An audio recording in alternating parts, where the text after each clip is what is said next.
2024 সালে আন্তর্জাতিক ফুটবলে ঘটে স্মরণীয় সব ঘটনা।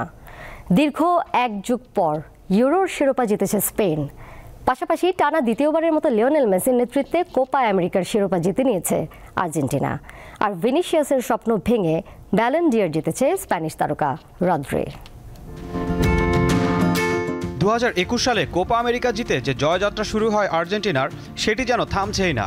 2022-এ বিশ্বকাপ জিতে হয় বহুদিনের স্বপ্ন পূরণ। 2024 সালে ফের একবার স্কালোনির কোচিংয়ে কোপা আমেরিকা জিতে মেসিরা। এছাড়াও চলতি বিশ্বকাপ বাছাইও সবাইকে ছাড়িয়ে আলবিসেলেস্তারা। তবে বছরটা সুখকর নয় ব্রাজিলের। উরুগুয়ের কাছে হেরে কোপা থেকে ছিটকে যাওয়ার পর বিশ্বকাপ বাছাইয়ে 6 ম্যাচ খেলে জিতেছে কেবল 3টিতে। ইউরো কাপ 2024-এ ফেভারিট হিসেবে ধরা হচ্ছিল জার্মানকে, কিন্তু সবাইকে অবাক করে দীর্ঘ এক যুগ পর তারুণ্য নির্ভর দল নিয়ে চ্যাম্পিয়ন হয় স্পেন।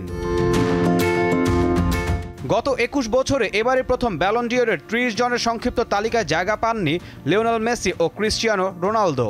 স্পেনের সোনালী প্রজন্মের বিশ্বকাপ জয়ী জাভি, ইনিয়েস্তারা যে খেতাব পাননি, তৃতীয় স্প্যানিশ ফুটবলার হিসেবে সেটাই করে দেখিয়েছেন রদ্রি।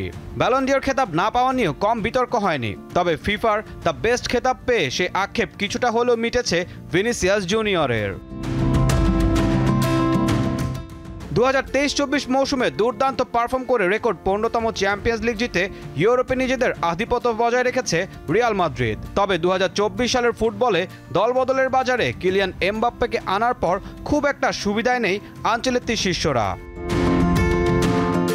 বিশ্ব ফুটবলেও নিজের দাপট জারি রেখেছেন ক্রিস্টিয়ানো রোনালদো। প্রথম পুরুষ ফুটবলার হিসেবে আন্তর্জাতিক মঞ্চে 900 গোলের মাইল ফলক ছুঁয়েছেন তিনি।